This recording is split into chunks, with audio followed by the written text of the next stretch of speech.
Hi friends, చాలామంది నాకు comment చేసి అడిగారు టోటల్ ఎంత అయింది ఇంద్రమ్మ ఇల్లు కానీ.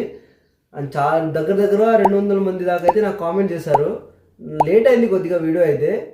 నా సబ్స్క్రైబర్ నన్ను క్షమిస్తారని అనుకుంటున్నాను. చేయకపోవడానికి రీజన్ ఏంటంటే కొద్దిగా కొద్దిగా పోయింది, దానివల్ల కొద్దిగా లేట్ అయితే అయింది.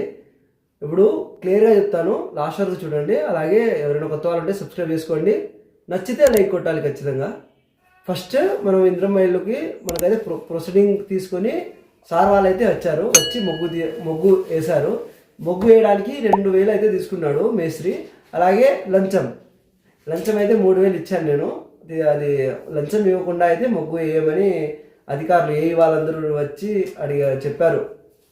లంచం ఇవ్వకుండా అయితే వేయమని కాసేపు గొడవ చేసిన తర్వాత ఇక తప్పక ఇచ్చేసారనమాట. 3000 అయితే ఇచ్చాను లంచము, ప్లస్ మొగ్గుకి 2000, మొత్తం 5000. దాని తర్వాత గుంతలు తీపించుకున్నాము. గుంతలు తీపించుకోవడానికి జేసీబీతో తీపించుకున్నాము. 9 పిల్లర్లు, 9 గుంతలకు మనకు 5000 అయితే తీసుకున్నారు జేసీబీ అతను. బత్త అవన్నీ కూడా దాంట్లోనే. నెక్స్ట్ 40 mm కంకర, మనం గుంతలో కింద 40 mm కంకర ప్లస్ కొద్దిగా సిమెంట్ మాల్ కలిపి వేసుకోవాలి. దానికోసం 40 mm కంకర అయితే తీసుకొచ్చాను. 40 mm కంకర 4000, ట్రాక్టర్ చార్జ్తో సహా 4000 అయితే పడింది నాకు. దాని తర్వాత 20 mm కంకర ఒకేసారి 30 టన్నులు అయితే తీసుకొచ్చాను, ఒక లారీ. అది దాంట్లో 30 టన్నులు అయితే లేదు, తక్కువ ఉంది, కానీ అంతైతే తీసుకున్నాడు. ఏదో గోల్మాల్ జరిగింది దాంట్లో. దాని తర్వాత నేను మళ్ళీ తక్కువ పడితే ఇంకో ట్రాక్టర్ అయితే తీసుకొచ్చాను. మనకు కంకర 20 mm కంకరకి 28000 పడ్డది మొత్తము. ప్లస్ దాని తర్వాత సిమెంట్ దాదాపుగా 400 సంచులు అయితే అవుతాయి. ఎందుకంటే ప్రతి దానికి సిమెంట్లు అయితే ఖచ్చితంగా వాడాలి. సిమెంట్ 400 దాకా అవుతాయి. ఫస్ట్ ఏమో సిమెంట్ కొద్దిగా ఎక్కువండే, ఇప్పుడు తక్కువైంది. అలా మొత్తం యావరేజ్గా ఒక రేట్ అయితే ఫిక్స్ చేసి వేసుకుంటున్నాను నేను. మనకు సిమెంట్కి మొత్తము 1,30,000, సిమెంట్కి 1,30,000 అయితే అయ్యాయి. దాని తర్వాత మనం నెక్స్ట్ ఇసుక తీసుకొచ్చాము. ఇసుక అయితే ముందు అయితే చాలా ఎక్కువ, అంటే ఒక టన్నుకి 3000 రేట్తో తీసుకొచ్చాను నేను. అది చాలా అంటే చాలా, ఒక్క ట్రాక్టర్కి 14,000 అలా పడ్డాయి. దాని తర్వాత ఈ ఇంద్రమ్మ ఇల్లు ఇసుక ఎప్పుడైతే స్టార్ట్ అయిందో దాని తర్వాత అయితే 1500, 2000 అలా అయితే టన్నుకి అయింది. మనకు మొత్తం కావాల్సింది 55 టన్నుల దాకా అయితే అయింది. యావరేజ్గా వేసుకుంటున్నాను. 25 టన్నులకి మనకు ఇసుకకి అయితే 1,10,000 అయితే ఇసుకకు ఛార్జ్ అయింది. అండ్ నెక్స్ట్ వెల్డింగ్ వైర్ మనకు ఫస్ట్ నుంచి లాస్ట్ వరకు 5,000 దాకా అయితే ఖచ్చితంగా అవుతుంది. దానికన్నా ఎక్కువనే అయ్యవచ్చు, అంటే మనం వాడే దాన్ని బట్టి ఉంటుంది. 5,000 వెల్డింగ్ వైర్కి అయిపోతాయి.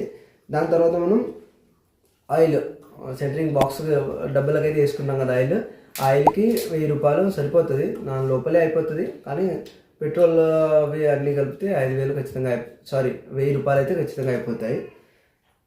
కూలీలు మేమైతే నేను చెప్పాను కదా వీడియోస్లో, ఎక్కువ కాంట్రాక్టర్ అంటే గుత్తకి ఇచ్చేసాం కాబట్టి కూలీలు అయితే దాంట్లోనే వచ్చేస్తుంది. నాకు పర్సనల్గా అయితే 10 కూలీల దాకా అయితే అయ్యింది. కూలీ అయితే 700, అదే అందరూ బాయ్స్లే 600 యాక్చువల్ కూలీ ప్లస్ 90 కాబట్టి 700, మొత్తం 7,000 అయితే కూలీలకు అయ్యాయి. మిగతాయన్నీ గుత్తకి ఇచ్చేస్తాం అనమాట. దాని తర్వాత మనకు బేస్మెంట్ కట్టుకోవడానికి రాళ్ళు 1000 రాళ్ళు దాకా అయితే కొట్టించి మనం ట్రాక్టర్లో నింపి ఇంటికాడ పెట్టడానికి మొత్తము 20,000 అయితే అయ్యాయి బేస్మెంట్ మొత్తానికి. ప్లస్ తర్వాత డస్ట్ అయితే ఇది బేస్మెంట్కి డస్ట్ మొత్తానికి బేస్మెంట్కి ప్లస్ టైల్స్ కింద వేయడానికి మొత్తానికి 4 ట్రిప్లు అయితే అవసరం పడతాయి. బేస్మెంట్కి 2 ట్రిప్లు ప్లస్ టైల్స్ కింద వేయడానికి 2 ట్రిప్లు, 4 ట్రిప్లు అవుతాయి. 4 ట్రిప్లకు మనకు 16,000, అదే ట్రాన్స్పోర్ట్ చార్జ్తో సహా. ఎందుకంటే మా దగ్గర అయితే అది రాళ్ళ మిషన్ ఉంటుంది, డస్ట్ కొంచెం తక్కువకే ఉంటుంది అనమాట. అందుకని 16,000 అయితే అయ్యాయి. దాని తర్వాత బేస్మెంట్ కట్టడానికి మేస్త్రికి గుర్తు అయితే 30,000 ఇచ్చాను. ఈ బేస్మెంట్ ఖర్చులు వీడియో కూడా ఛానల్లో ఉంది. ఛానల్ లోగో మీద, అంటే ఫోటో మీద క్లిక్ చేసి మీకు అక్కడ అన్ని వీడియోస్ వస్తాయి. మీకు డీటెయిల్గా కావాలంటే ఆ వీడియోస్ కూడా చూడొచ్చు. అండ్ నెక్స్ట్ మనకు కావాల్సింది సెంటరింగ్ మేస్త్రి. ఫస్ట్ స్టార్టింగ్లోనే మాట్లాడుకోవాలి సెంటరింగ్ మేస్త్రి వాళ్ళతో. సెంటరింగ్ మేస్త్రి మనకు సంప్ అయితే కాదు, గుత్తకే ఇచ్చాము, కానీ సంప్ దాంట్లో వేయలేదు. 1,15,000 అయితే మాట్లాడాము. అండ్ మేస్త్రి వాళ్ళతో మాట్లాడేటప్పుడు ఖచ్చితంగా మనం అయితే బాండ్ రాసుకోవాలన్నమాట. లేకపోతే డబ్బులు తీసుకొని చాలా ఏడిపించడము, లేట్గా రావడం అలాంటివి అయితే నాకైతే జరిగింది. ఇప్పటికీ గొడవలు అవుతున్నాయి దాని వల్ల. అందుకని బాండ్ అయితే పేపర్ అయితే ఖచ్చితంగా రాసుకోవాలి. అండ్ నెక్స్ట్ గోడ ప్లస్ ప్లాస్టరింగ్ మేస్త్రీలకు అది కూడా గుర్తునే ఇచ్చాము. ఈ గోడకు ఖర్చు వీడియో కూడా ఛానల్లో ఉంది, లోగో మీద క్లిక్ చేసి చూడొచ్చు. అండ్ ప్లాస్టరింగ్ ఖర్చు కూడా ఉంది. మీకు అన్ని వీడియోస్ అయితే ఉన్నాయి, ఇంతకుముందు పెట్టాను అన్నీ. మీకు డీటెయిల్స్గా కావాలంటే అన్నీ 1 by 1 చూస్తున్నాండి. మీకు ఒక క్లారిటీ అయితే వచ్చేస్తుంది ఎంతవరకు అవుతుంది బిల్లుకి, ఎంత అవుతుంది, ఎంత బిల్ వస్తుంది, బిల్లు కోసం ఏమేమి చేయాలి అవన్నీ అయితే డీటెయిల్గా అయితే వీడియోస్ అన్నీ ఉన్నాయి ఆల్రెడీ. ఇంతకుముందు ఇంద్రమ్మ ఇల్లు గురించి అయితే మ్యాక్సిమం కవర్ చేశాను నేను వీడియోస్, మీరు ఛానల్లో వెళ్ళి చూడొచ్చు. గోడకు ప్లస్ ప్లాస్టరింగ్కి 1,50,000 గుత్త మొత్తానికి అనమాట. పైన వేసుకుంటాం కదా సేఫ్టీ వాల్, అది కూడా ప్లస్ డిజైన్ ముంగట డిజైన్ అవి కూడా దాంట్లోనే అన్నీ కలిపి 1,50,000. దాని తర్వాత ఇటుకలు అయితే మనకైతే 5 ట్రిప్పులు ఖచ్చితంగా కావాలి. అంటే కింద అయితే 4 ట్రిప్పులు వెళ్ళిపోతాయి, ప్లస్ పైన ఒకటి అవుతుంది అనమాట. పైన మనం స్లాబ్ పైన వేసుకుంటాం కదా దానికి 60,000 అయితే, ఇటుకలకైతే 60,000 అవుతాయి. దాని తర్వాత డోర్లు, కిటికీలు అండ్ గుమ్మాలు ఇవి కూడా గుత్తనే మాట్లాడాము. అప్పుడు కొద్దిగా రేట్లు మాకు తెలియదు కాబట్టి మనం గుత్త మాట్లాడాము అనమాట. అంటే డోర్లు ఫ్రేము ప్లస్ డోర్లు, కిటికీ ఫ్రేమ్లు అండ్ మిర్రర్ అద్దాలు పెడతారు కదా, చూపించాను కదా ఇంతకుముందు వీడియోలో అద్దాలు అవన్నీ కలిపి 1,05,000 అయితే గుత్త 1,05,000 అయితే గుత్త మాట్లాడాము.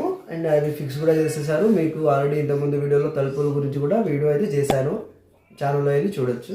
దాని తర్వాత మనం ప్లాస్టింగ్ వేసేటప్పుడు జల్లి వేసుకోవాలన్నమాట. అంటే బీమ్లు ఉంటాయి కదా, కాంక్రీట్ పీపీసీ బీమ్స్, అవి కాంక్రీట్ బీమ్లు, అది అక్కడైతే మనకు క్రాక్స్ ఎక్కువగా వస్తుంటాయి.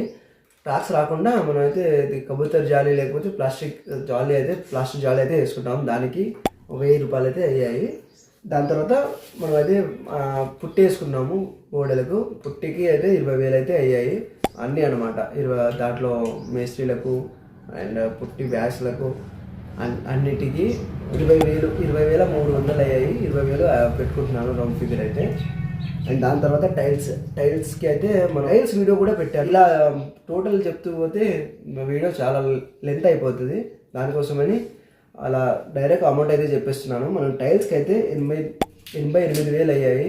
మీకు టైల్స్ గురించి టోటల్ అంటే కాస్ట్ గురించి డీటెయిల్డ్గా తెలుసుకోవాలనుకుంటే మీరు ఛానల్లోకి వెళ్ళి చూడండి, అక్కడ డీటెయిల్గా టైల్స్ గురించి అయితే వీడియో ఉంది. అండ్ నెక్స్ట్ మనకు కావాల్సింది పెయింటింగ్ గురించి అయితే ఇంకా వీడియో పెట్టలేదు. పెయింటింగ్ గురించి పెట్టాను అలాంటి, పెయింటింగ్ గురించి కూడా పెట్టాను. పెయింటింగ్ అయితే 20,000 అయింది.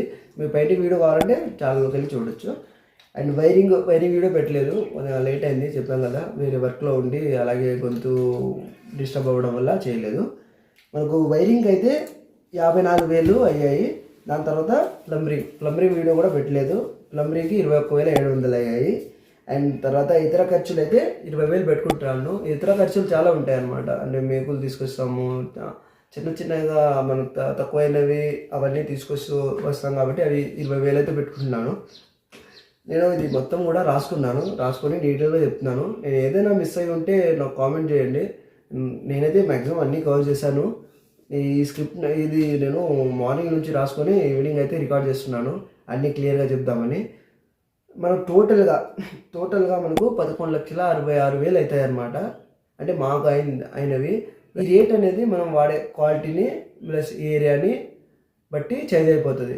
ఇది మేమైతే కొంచెం నార్మల్గా వాడుకున్నాం అనమాట. హై కాకుండా లో కాకుండా మీడియంలో తీసుకున్నాము. అదే మీరు కొద్దిగా హై లెవెల్లో అంటే హై క్వాలిటీ తీసుకుంటే రేట్ అనేది పెరిగిపోతుంది. ఇప్పుడు మాకు 11,66,000 అయితే మీకు 12 లక్షలు 13 లక్షలు కూడా అవ్వచ్చు. అండ్ నేను చాలా అయితే కాంప్రమైజ్ అయ్యాము, చాలా కాదు కొన్ని కాంప్రమైజ్ అవ్వాల్సి వచ్చింది. ఎందుకంటే మనకు ఇంద్రమ్మ ఇల్లుకి వచ్చేది 5 లక్షలే, మనము పెట్టడం ఇంకా ఎక్కువ పెట్టుకోవాలి. అంటే దగ్గరగా 65% అలా ఎక్కువ పెట్టుకోవాలి కాబట్టి కాంప్రమైజ్ అవ్వాలి. అసలే మనకైతే అప్పుల్లోకి వెళ్ళిపోతున్నాం కాబట్టి టోటల్గా ఇదైతే వీడియో ఇంకా డీటెయిల్డ్గా కావాలన్నా కామెంట్ చేయండి, నేను ఇంకా డీటెయిల్డ్గా అయితే చెప్తాను. అండ్ లాస్ట్ వరకు చూసిన వాళ్ళు లాస్ట్ వరకు చూసారని కామెంట్ చేయండి, అలాగే లైక్ చేయండి. Thank you for watching.